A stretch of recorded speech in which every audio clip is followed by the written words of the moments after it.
नमस्कार प्यारे साथियों, एक बार फिर से आप लोगों का स्वागत है हमारे YouTube चैनल धारित्री करंट अफेयर्स के एक और नए वीडियो में, जो पूरे सप्ताह की समसामयिक घटनाओं का एक विश्लेषणात्मक संग्रह होता है। तो चलिए शुरू करते हैं आज का एक और वीडियो, जो कि 6 अप्रैल से लेकर 12 अप्रैल तक की घटनाओं का संग्रह होगा। तो इस वीडियो का जो पहला सेगमेंट है हमारा, वो है राष्ट्रीय महत्व के समसामयिक घटनाक्रम, जिसका पहला न्यूज़ है कि सुप्रीम कोर्ट ने कांचा गाचिबोवली क्षेत्र, जो कि हैदराबाद तेलंगाना में स्थित है, में वनों की कटाई संबंधी गतिविधियों को रोकने का निर्देश दिया है। हाल फिलहाल में ही ये चर्चा में रहा था ये न्यूज़, इसको ध्यान रखिएगा। वो क्षेत्र कौन सा है? कांचा गाचिबोवली। और ये कहाँ स्थित है? तो ये हैदराबाद तेलंगाना में स्थित है।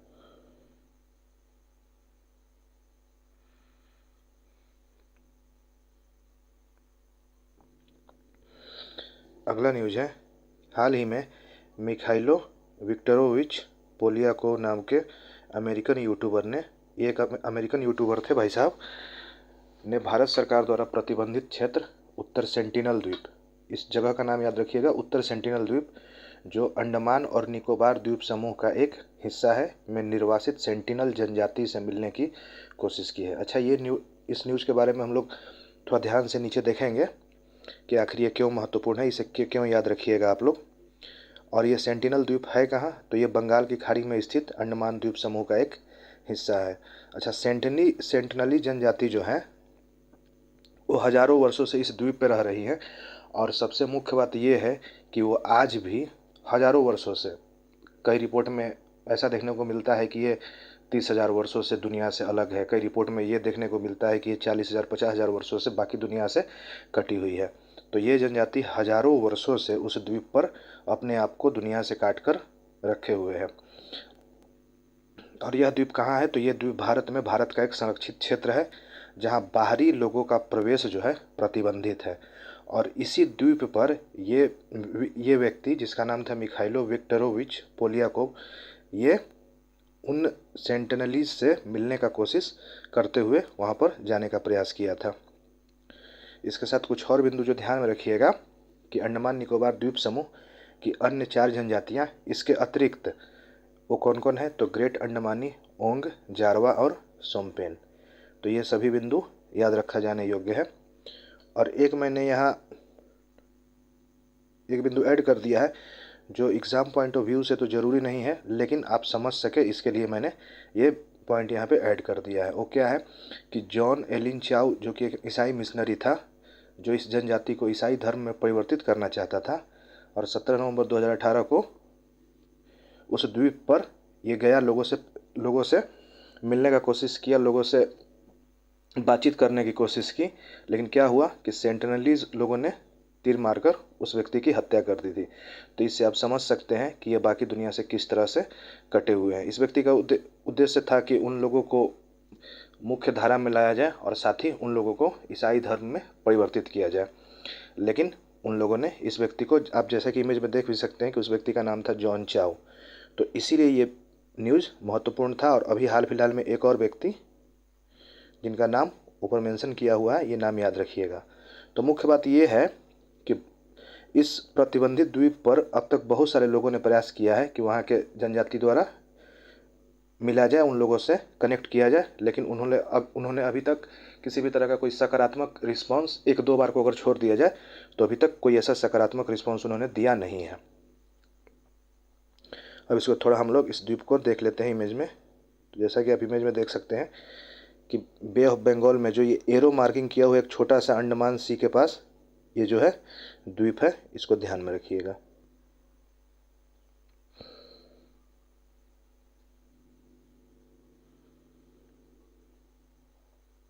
अगला न्यूज है कि प्रसिद्ध भारतीय रेत कलाकार सुदर्शन पटनायक, नाम याद रखिएगा, सुदर्शन पटनायक, जो कि रेत कलाकार हैं, यानी कि रेत का इस्तेमाल करके ये आकृतियां बनाते हैं। रेत कलाकार सुदर्शन पटनायक रेत कला में अपने उत्कृष्ट योगदान के लिए प्रतिष्ठित फ्रेड डैरिंगटन सैंड मास्टर अवार्ड प्राप्त करने वाले पहले भारतीय बन गए हैं। और इनका संबंध कहाँ से है? तो उड़ीसा से है। तो ये दोनों नाम याद रखिएगा, रेत कलाकार सुदर्शन पटनायक, और इनको कौन सा अवार्ड दिया गया है? तो फ्रेड डैरिंगटन सैंड मास्टर अवार्ड। अगला न्यूज जो काफ़ी चर्चा में भी रहा था, हो सकता है आप लोगों ने भी पढ़ा हो कि सुप्रीम कोर्ट ने, और ये इसलिए महत्वपूर्ण हो जाता है कि ये हस्तक्षेप सुप्रीम कोर्ट के द्वारा किया गया था, ये निर्णय सुप्रीम कोर्ट के द्वारा दिया गया था कि सुप्रीम कोर्ट ने किस राज्य में स्कूल सेवा आयोग के जरिए हुई करीब 25,000 से अधिक शिक्षकों और गैर शिक्षकों की बहाली को रद्द कर दिया है, और वो पश्चिम बंगाल है। और ये नंबर इतना बड़ा है कि ये पूरे देश में जो है एक चर्चा का केंद्र बन गया था। धांधली से संबंधित काफ़ी मसले मसले उठे थे इसमें कि किस तरह से नियोजित किया गया है शिक्षकों को, उनके नियोजन से संबंधित चीज़ों पर सुप्रीम कोर्ट ने उंगली उठाया था, प्रश्न चिन्ह लगाया था, और क्या किया था कि 25,000 से अधिक शिक्षकों के बहाली को रद्द कर दिया था। तो ये ध्यान में रखिएगा। अगला न्यूज है पोषण पखवाड़ा 2025, और ये 7वां संस्करण है, और ये कब से कब मनाया जाएगा, तो ये डेट याद रखना है, 8 अप्रैल से लेकर 22 अप्रैल तक ये मनाया जाएगा। और इसका उद्देश्य क्या है, तो उद्देश्य है सरकार प्रायोजित योजनाओं के माध्यम से कुपोषण को दूर करना और स्वस्थ जीवन शैली को बढ़ावा देना, खासकर महिलाओं और बच्चों में। उद्घाटन का जहाँ तक बात करें तो नई दिल्ली में महिला एवं बाल विकास राज्य मंत्री श्रीमती सावित्री ठाकुर जी द्वारा किया गया था। तो ये नाम भी हमें ध्यान रखना है। और जहाँ तक कार्यान्वयन मंत्रालय का अगर बात करें तो है महिला और बाल विकास मंत्रालय, जिसकी मंत्री हैं श्रीमती अन्नपूर्णा देवी जी। और अन्य सहभागी कुछ और मंत्रालय हैं जो इस महत्वाकांक्षी परियोजना के साथ जुड़े हुए हैं, जिसमें और क्या और कौन कौन है, तो ग्रामीण विकास मंत्रालय, स्वास्थ्य और परिवार कल्याण मंत्रालय, शिक्षा मंत्रालय, जल शक्ति मंत्रालय, पंचायती राज मंत्रालय, और साथ ही विभिन्न राज्य और केंद्र शासित प्रदेश के अलावा आंगनबाड़ी कार्यकर्ता, ये ध्यान रखना है। सबसे मतलब इस मिशन को, इस प्रोजेक्ट को लॉन्च कब किया गया था, तो इसे 8 मार्च 2018 को प्रधानमंत्री नरेंद्र मोदी द्वारा झुंझुनू राजस्थान में लॉन्च किया गया था। थोड़ा और डिटेल्स में जाएं तो उद्देश्य क्या है, तो 6 वर्ष तक के बच्चों में, यानी नवजात शिशु से लेकर 6 वर्ष तक के बच्चों में ठिगनापन यानी जो बौनापन होता है उसको रोकना, फिर कुपोषण को कम करना, और 6 से 59 माह के बच्चों, ध्यान रखिएगा 6 से 59 माह के बच्चों और 15 से 49 वर्ष की महिलाओं या किशोरियों में एनीमिया को कम करना या एनीमिया से लड़ना। एनीमिया बोलते हैं खून की कमी को।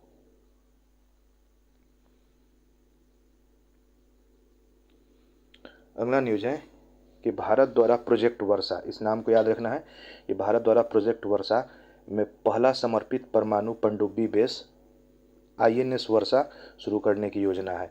तो प्रोजेक्ट वर्षा है जो क्या है, एक परमाणु पनडुब्बी बेस इसके अंतर्गत शुरू करने की योजना है, और वो कब, तो 2026 में। अब थोड़ा सा इसके बारे में डिटेल्स में हम लोग देख लेते हैं कि आखिर ये प्रोजेक्ट वर्षा है क्या। तो एक नौसैनिक परियोजना है जिसका उद्देश्य जो है भारत के जल के भीतर परमाणु क्षमताओं को मजबूत करना है। और ये जो बेस बनाया जाने वाला है, इस बेस का जो कैपेसिटी होगा वो क्या होगा कि 12 से अधिक परमाणु ऊर्जा चालित बैलिस्टिक मिसाइल पनडुब्बियों को, ये ध्यान रखेंगे, 12 से अधिक जो परमाणु ऊर्जा चालित बैलिस्टिक मिसाइल पनडुब्बी होंगे उनके बेड़े को रखने के लिए एक सुरक्षित भूमिगत बेस विकसित करना है। और ये पूर्वी तट के सुरक्षा के लिए है, और जिसका लोकेशन का अगर बात करें, हम अवस्थिति का बात करें, तो आंध्र प्रदेश में विशाखापत्तनम में एक जगह है रामबिल्ली, वहाँ पर ये बेस जो है डेवलप किया जा रहा है। तो ये पूर्वी तट के लिए है, ये हम ध्यान में रखेंगे।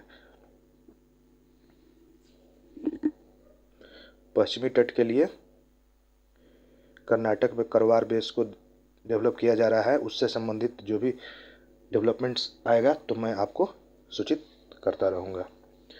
और इसका उद्देश्य क्या है, तो उद्देश्य है बंगाल की खाड़ी एवं हिंद महासागर क्षेत्र में भारत की समुद्री सैन्य क्षमताओं को बढ़ाना और चीन के सामरिक विस्तार के प्रति अवरोधक एवं संतुलन का कार्य करना। तो ये ध्यान रखिएगा।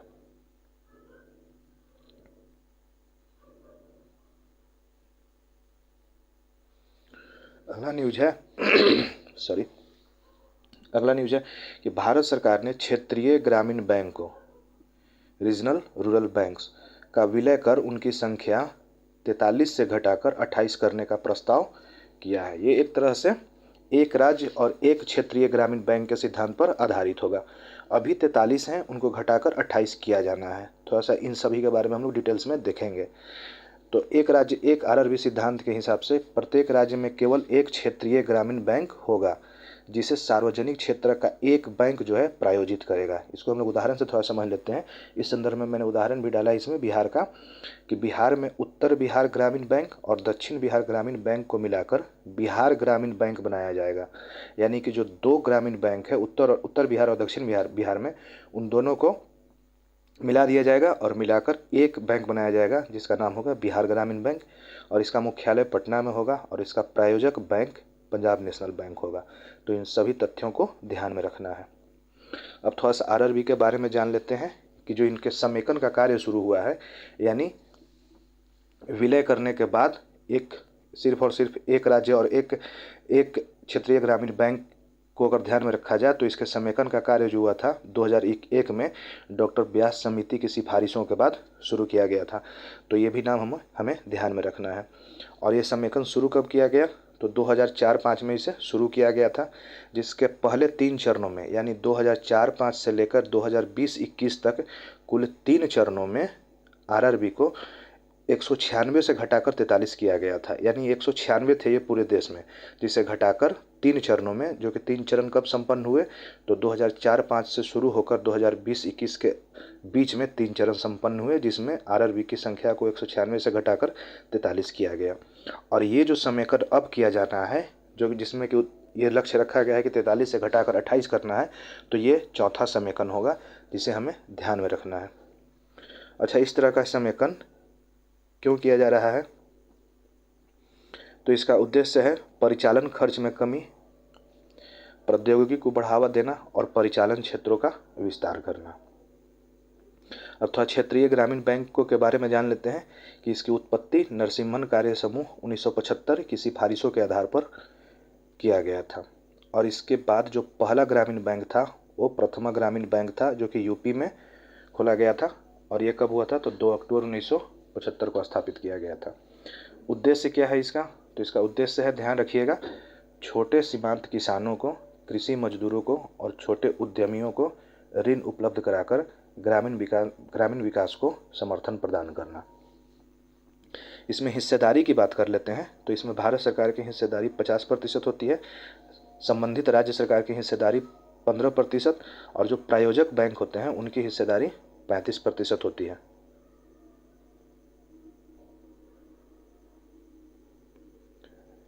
विनियमन अर्थात रेगुलेशन, तो ये क्या है, ये थोड़ा देख लेंगे हम। तो जो क्षेत्रीय ग्रामीण बैंक है उनका विनियमन जो होता है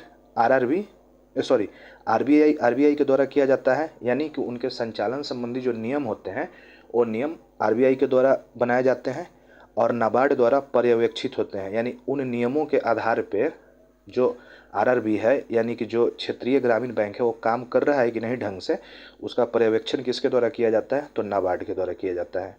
और नाबार्ड क्या है, तो नाबार्ड अर्थात national bank for agriculture and rural development एक शीर्ष विकास बैंक है जो कृषि और ग्रामीण विकास को बढ़ावा देता है। तो ये ध्यान में रखेंगे।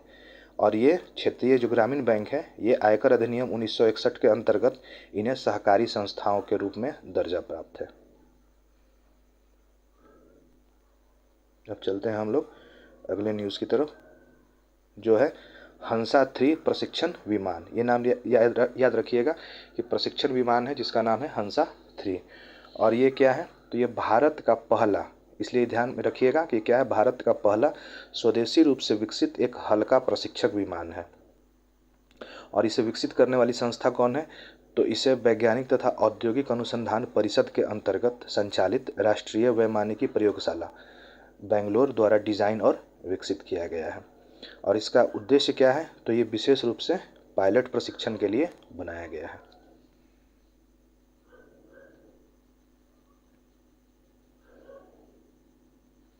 अगला न्यूज है सौदागरी ब्लॉक प्रिंट, जिसे हाल ही में जीआई टैग प्रदान किया गया है। उसका संबंध कहाँ से है, तो गुजरात से है।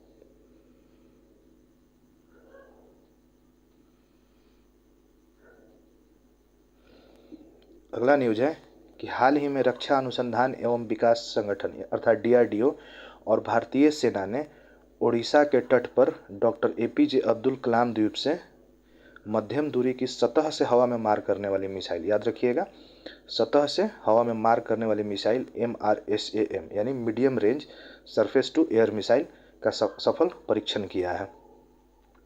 और ये क्या है और इसे विकसित किसके द्वारा किया गया है? तो इसे DRDO और इजराइल एरोस्पेस इंडस्ट्रीज द्वारा संयुक्त रूप से विकसित किया गया है।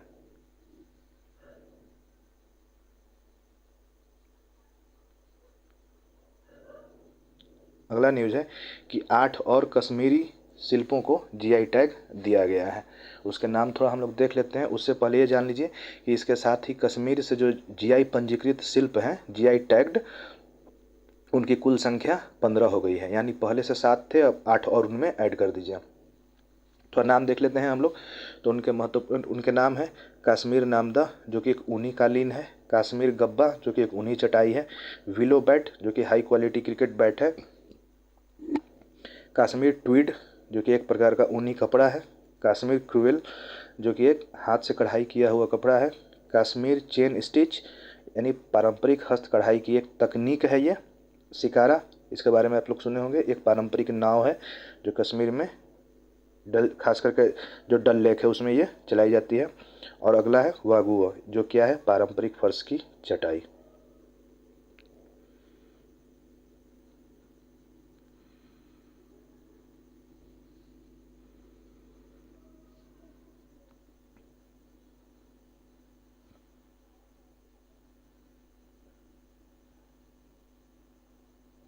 अगला न्यूज है कि पंचायती राज मंत्रालय ने ग्राम पंचायतों के प्रदर्शन का आकलन करने के लिए पंचायत प्रगति सूचकांक जारी किया है। अब थोड़ा सा इसके बारे में हम लोग देख लेते हैं कि ये जो सूचकांक जारी किया गया है, इस सूचकांक के हिसाब से सबसे अधिक पंचायतों के साथ गुजरात जो है शीर्ष पर है। अच्छा, इसके मूल्यांकन के लिए जो पैरामीटर्स अर्थात जो संकेतक तय किए गए हैं, अर्थात किन संकेतकों के आधार पर ये सूचकांक जारी किया गया है, ये सूचकांक बनाया गया है, वो उन संकेतकों को हम लोग देखेंगे। उसमें पहला जो है वो पंचायत क्या होना चाहिए? तो गरीबी मुक्त और आजीविका से युक्त पंचायत होना चाहिए, स्वस्थ पंचायत होना चाहिए, बाल मित्र पंचायत होना चाहिए, जल पर्याप्त पंचायत, स्वच्छ और हरित पंचायत हो, आत्मनिर्भर बुनियादी ढांचा हो, सामाजिक सुरक्षा हो, सुशासित हो और महिला मित्र पंचायत हो। यानी कि ये सभी 9 संकेतक तय किए गए हैं और इन्हीं के आधार पे पंचायत प्रगति सूचकांक जारी किया गया है, जिसमें पहला स्थान जो है सबसे अधिक पंचायतों के साथ गुजरात शीर्ष पर है। अगले न्यूज़ की तरफ हम लोग बढ़ते हैं। मेघालय रिंडिया, जिसे हम लोग क्या कहते हैं? मेघालय रिंडिया, जिसे GI टैग मिला है, जो क्या है? तो अहिंसा रेशम से बना पर्यावरण अनुकूल कपड़ा है। अब हम लोग अहिंसा रेशम नीचे देखेंगे, लेकिन फिलहाल ये देखना है कि मेघालय इंडिया क्या है। तो ये अहिंसा रेशम से बना अनुकूल कपड़ा है जिसे GI टैग दिया गया है। अहिंसा सिल्क, जिसे शांति सिल्क भी कहा जाता है, एक ऐसा रेशम है जो रेशम के कीड़ों को नुकसान पहुंचाए बिना उत्पादित किया जाता है। ध्यान रखिएगा, इसीलिए इसे अहिंसा सिल्क कहा जाता है। इसमें क्या किया जाता है कि अहिंसा रेशम में जो रेशम के कीड़े होते हैं उनको मारा नहीं जाता है, बल्कि उन्हें उनकी प्राकृतिक मृत्यु होने तक इंतजार किया जाता है। और जो खुद वो अपनी मौत मर जाते हैं तो उसके बाद आगे की प्रक्रिया को शुरू किया जाता है। तो ये नाम ध्यान रखिएगा। और ये कहाँ से संबंधित है? तो मेघालय से।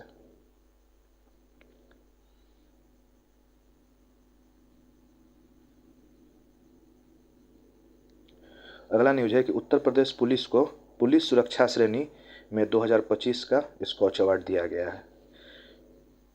इससे संबंधित कुछ बिंदुओं को हम लोग देख लेते हैं कि स्कॉच अवार्ड है क्या। तो एक प्रतिष्ठित भारतीय पुरस्कार है जो उन लोगों, परियोजनाओं और संस्थानों को सम्मानित करता है जो भारत को बेहतर बनाने के लिए असाधारण प्रयास करते हैं, विशेष रूप से प्रौद्योगिकी, पर्यावरण, सामाजिक और प्रशासन के क्षेत्र में। इसकी स्थापना कब की गई है? इस पुरस्कार की तो 2003 में, और प्रदानकर्ता स्कॉच ग्रुप है।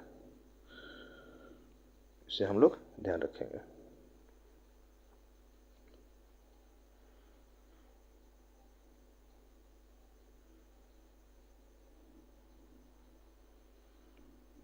अगला न्यूज़ है एक्सोमिया गोहना, जिसे या गहना जिसको कह सकते हैं, एक्सोमिया गोहना, जिसे हाल ही में GI टैग प्रदान किया गया है। यह पारंपरिक हस्तनिर्मित आभूषण है। ध्यान रखेंगे, हस्तनिर्मित आभूषण है जो किस राज्य से संबंधित है? तो ये असम से संबंधित है और इसे इस वर्ष GI टैग दिया गया है।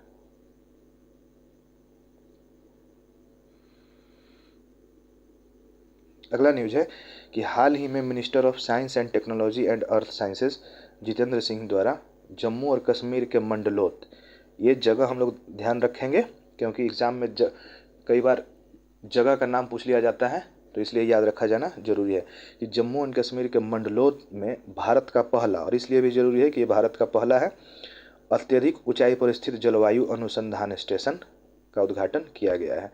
तो एक high altitude climate research station है जिसे हाल ही में, जो कि जम्मू और कश्मीर के मंडलोत में है, और ये भारत का पहला ऐसा स्टेशन है, जलवायु अनुसंधान स्टेशन, इसलिए इसे ध्यान रखिएगा।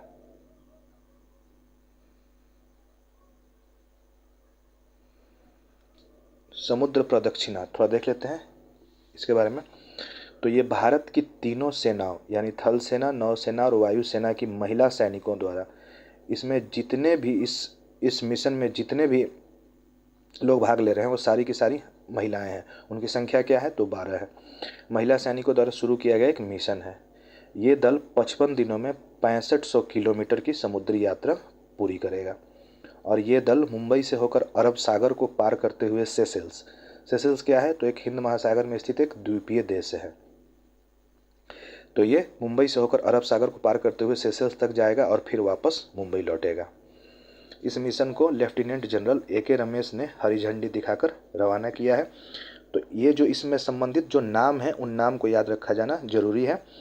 और ये 12 महिला सैनिक जो हैं वो जिस नाव पे सवार है उस नाव का नाम है IASV त्रिवेणी। तो ये क्या है? तो एक सेलिंग बोट है जिसे हम लोग ध्यान रखेंगे। IASV त्रिवेणी जिस नाव पे सवार होकर ये 12 महिलाएं जो है समुद्र प्रदक्षिणा नाम के मिशन पर निकली हैं। इस मिशन का उद्देश्य क्या है? तो इस मिशन का उद्देश्य महिला सशक्तिकरण को बढ़ावा देना और समुद्री कौशल को निखारना महिलाओं में।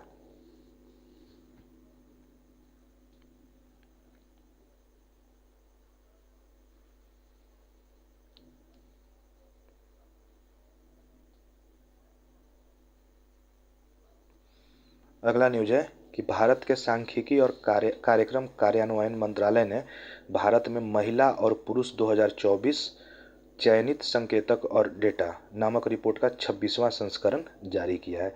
जो ये रिपोर्ट है जिसका कि 26वां संस्करण जारी किया गया है उसका नाम क्या है? भारत में महिला और पुरुष 2024 चयनित संकेतक और डेटा। और ये किसके द्वारा जारी किया गया है? तो सांख्यिकी और कार्यक्रम कार्यान्वयन मंत्रालय। अब इस रिपोर्ट के जो प्रमुख तथ्य हैं उन तथ्यों को हम लोग ध्यान से देखेंगे। तो इसका जो पहला बिंदु है वो ये है कि भारत में कुल बैंक खातों में से 39.9% खाते महिलाओं के पास हैं। जितने भी भारत में खाते हैं उनमें से 39.9% खाते, लगभग 40% खाते महिलाओं के पास है। और जब ग्रामीण क्षेत्रों में अगर बात करें तो ये आंकड़ा बढ़कर 42% से ऊपर हो जाता है। अब बैंकों में जो कुल जमा राशि है उनमें महिलाओं का योगदान लगभग 40% है, 39.7% है। ये ध्यान रखेंगे। कम से कम एक महिला निदेशक वाले स्टार्टअप की संख्या 2017 में 1943 से बढ़कर 2024 में 17,405 हो गई है। तो ये नंबर हम लोग ध्यान रखेंगे। यानी कि ऐसे स्टार्टअप जिसमें जो महिलाओं के द्वारा संचालित है वैसे स्टार्टअप की संख्या 2024 में बढ़ के 17,405 हो गई है। 1952 में कुल मतदाताओं की संख्या 173.2 मिलियन से बढ़कर 2024 में 978 मिलियन हो गई है। 2024 में महिला मतदान 65.8% तक पहुंच गया, जो 2019 में 67.2% से थोड़ा सा कम है। तो ये इन बिंदुओं को इन तथ्यों को हम ध्यान में रखेंगे। और 15 वर्ष और उससे अधिक आयु के व्यक्तियों के लिए जो श्रम बल भागीदारी दर है वो क्या है? श्रम बल भागीदारी दर क्या है? तो उस जनसंख्या का प्रतिशत है जो या तो कार्यरत है या सक्रिय रूप से नौकरी की तलाश में है। उसे क्या कहते हैं हम लोग? श्रम बल भागीदारी दर। और क्या है? 2017-18 में 49.8% से बढ़कर 2023-24 में ये 60.1% हो गई है। अब थोड़ा सा श्रम बल भागीदारी दर को मैं आप लोगों को समझा देता हूँ। जैसे मान लेते हैं कि एक जगह है जिसकी जनसंख्या आप मान सकते हैं 40,000 है। अब 40,000 में मान के चलिए कि 15,000 ऐसे लोग हैं जो कार्यरत है बोले तो वो संगठित या असंगठित क्षेत्रों में काम कर रहे हैं। और उस 40,000 में से लगभग 5,000 लोग ऐसे हैं जो किसी काम की तलाश में है। यानी कि उस 40,000 में से 15,000 कार्यरत है और 5,000 काम की तलाश में, यानी कि कुल 20,000 जो लोग हैं, यानी कि जो 50% है, वो क्या है, उस शहर का, उस क्षेत्र का जो है, उस जगह का क्या है, श्रम बल भागीदारी दर है। तो ये ध्यान रखिएगा। और एक इसमें और बिंदु मैंने ऐड कर दिया है कि श्रम बल भागीदारी दर आमतौर पर 15 वर्ष से अधिक आयु के लोगों के लिए मापी जाती है, जो कार्यशील आयु वर्ग के रूप में माने जाते हैं।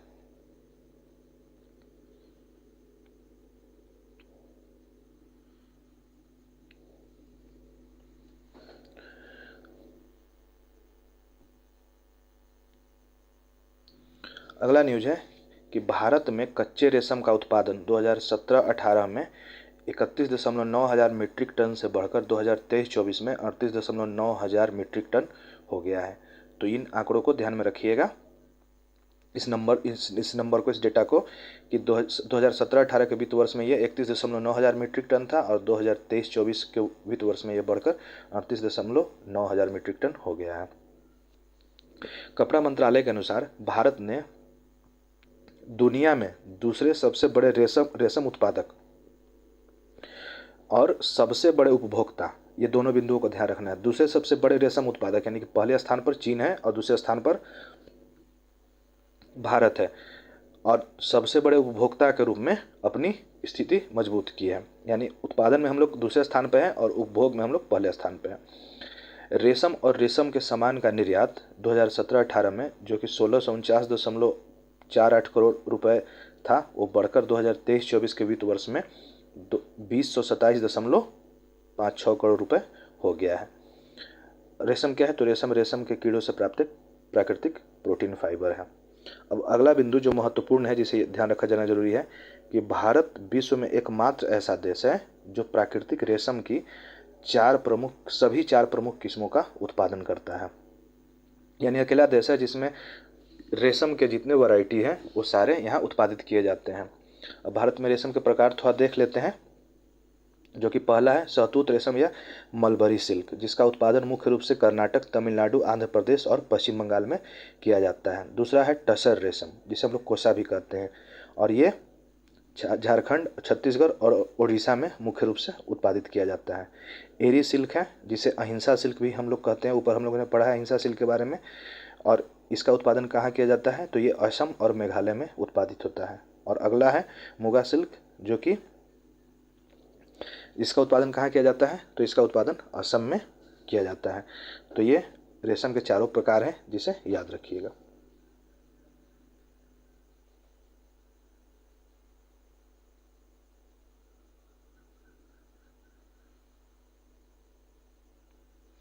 अगला न्यूज है कि वैश्विक ऊर्जा थिंक टैंक, ये एक ऊर्जा थिंक टैंक है जिसका नाम क्या है, एम्बर्स, के मुताबिक भारत 2024 में जर्मनी को पछाड़कर पवन और सौर ऊर्जा से बिजली उत्पादन में विश्व का तीसरा सबसे बड़ा देश बन गया है। तो ये हम लोग डेटा ध्यान में रखेंगे कि 2024 में जर्मनी को पछाड़कर हम पवन और सौर ऊर्जा से बिजली उत्पादन में विश्व का तीसरा सबसे बड़ा देश बन गए हैं। और थोड़ा कुछ और बिंदुओं को देख लेते हैं इसी से संबंधित। तो यह है कि भारत ने 2024 में सौर ऊर्जा उत्पादन से 7% का योगदान दिया, जो कि 2021 की तुलना में दोगुना है। यानी 2024 में जितने भी ऊर्जा उत्पादित किए गए उनमें सौर ऊर्जा उत्पादन जो था उनका योगदान 7% था। 2024 में स्वच्छ ऊर्जा स्रोतों से भारत के बिजली उत्पादन में 22% की हिस्सेदारी रही, जिसमें पवन और सौर ऊर्जा ने मिलाकर 10% का योगदान दिया। अब ध्यान रखिएगा कि 2024 में जितने भी स्रोत थे जिसका इस्तेमाल करके हमने बिजली का उत्पादन किया, उसमें 22% जो थे वो क्या थे, तो स्वच्छ ऊर्जा के स्रोत थे, यानी रीन्यूएबल सोर्स ऑफ एनर्जी थे, और जिसमें पवन और सौर ऊर्जा का योगदान जो था 10% रहा है। अगला न्यूज है तहव्वुर राना का प्रत्यर्पण। तो इसका प्रत्यर्पण कहाँ से किया गया है, तो अमेरिका से दिल्ली के पालम हवाई अड्डा पर, नाम याद रखेंगे। और ये पाक मूल का कनाडाई नागरिक था। और ये किस चीज़ के लिए प्रत्यर्पित किया गया है, ये अभियुक्त किस चीज़ के लिए है, तो जो मुंबई अटैक हुआ था, ताज अटैक और नरीमन पॉइंट पर जो हमला किया गया था 26/11/2008, जिसके बारे में हम सभी लोग जानते हैं, वो भारत के इतिहास का एक काला दिन है। जिसका मास्टरमाइंड जो है यही व्यक्ति है, और इस व्यक्ति को अब जाकर इस वर्ष अमेरिका से प्रत्यर्पित किया गया है। तो ये नाम हम लोग याद रखेंगे, तहबुर रैना।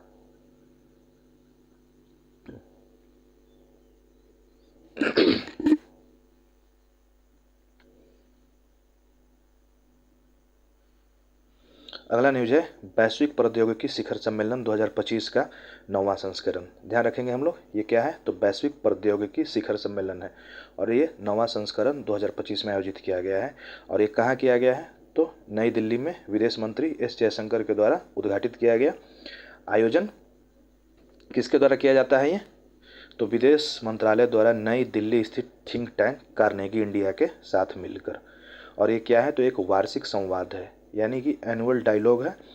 और ये पहली बार कब 2016 में आयोजित किया गया था। और इस वर्ष का जो थीम है इसका 2025 का, उसे संभावना नाम दिया गया है।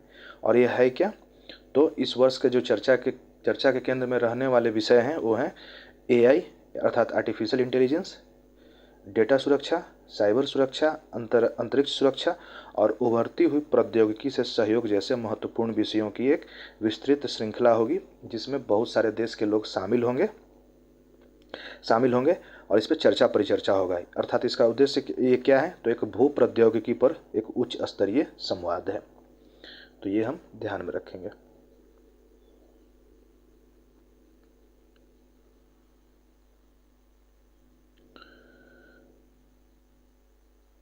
अगला न्यूज है कि एमएससी तुर्की है, जिसे दुनिया का सबसे बड़ा और सबसे अधिक ईंधन कुशल कंटेनर, ध्यान रखिएगा, ये ईंधन कुशल कंटेनर जहाज माना जाता है, जो हाल ही में केरल के विजिंजम अंतर्राष्ट्रीय बंदरगाह पर पहुंच गया है, जिसे Adani ports and SEZ limited द्वारा संचालित किया जाता है।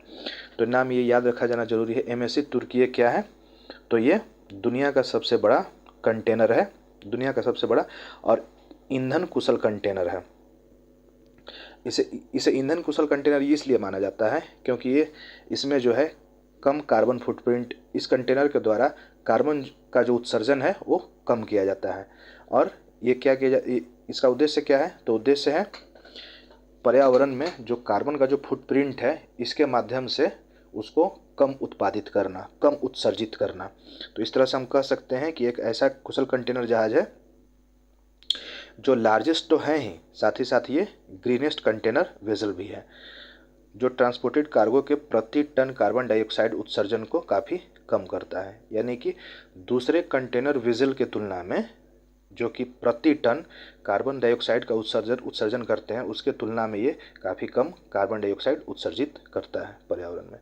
तो ये इको फ्रेंडली है और ये दुनिया का सबसे बड़ा कंटेनर वेसल है, ध्यान रखेंगे, जिसका नाम है एमएससी तुर्की है। और ये हाल ही में केरल के विजिंजम पोर्ट पर आया है।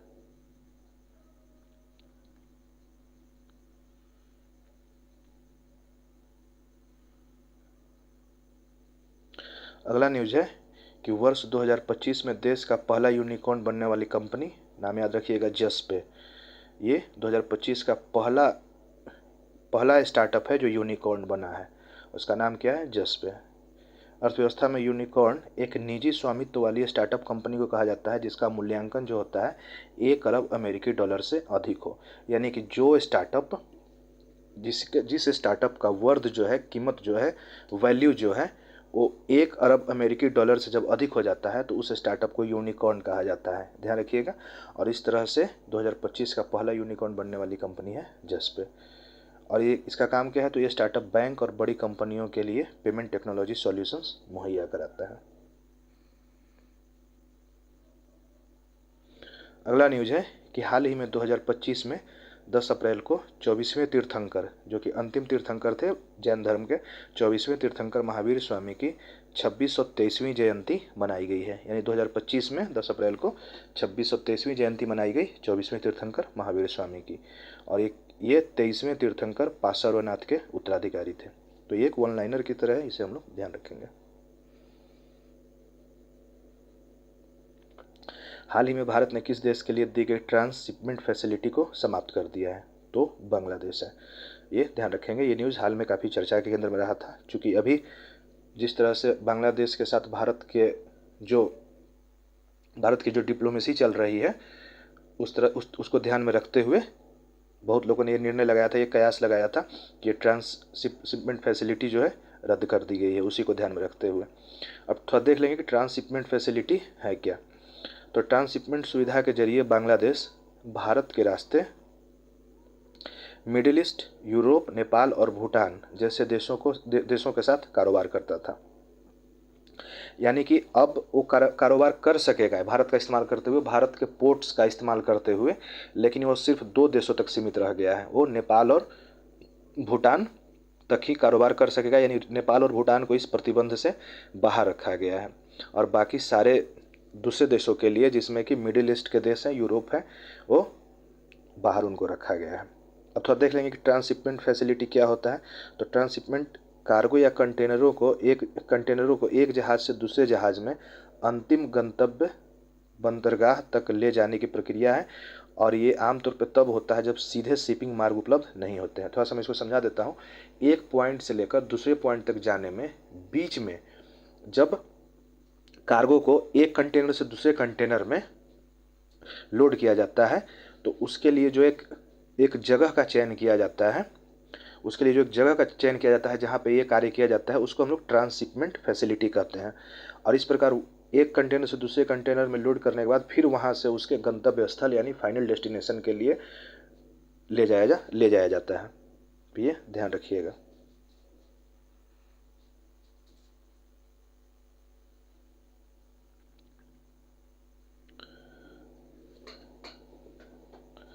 तो इस तरह से आज के वीडियो का हमारा पहला सेगमेंट, जो कि राष्ट्रीय समसामयिक घटनाक्रम से संबंधित था, वो खत्म होता है। और साथ ही मैं ज़्यादा समय न लेते हुए इस वीडियो के बचे हुए सेगमेंट को हम लोग अगले पार्ट में कल चर्चा करेंगे।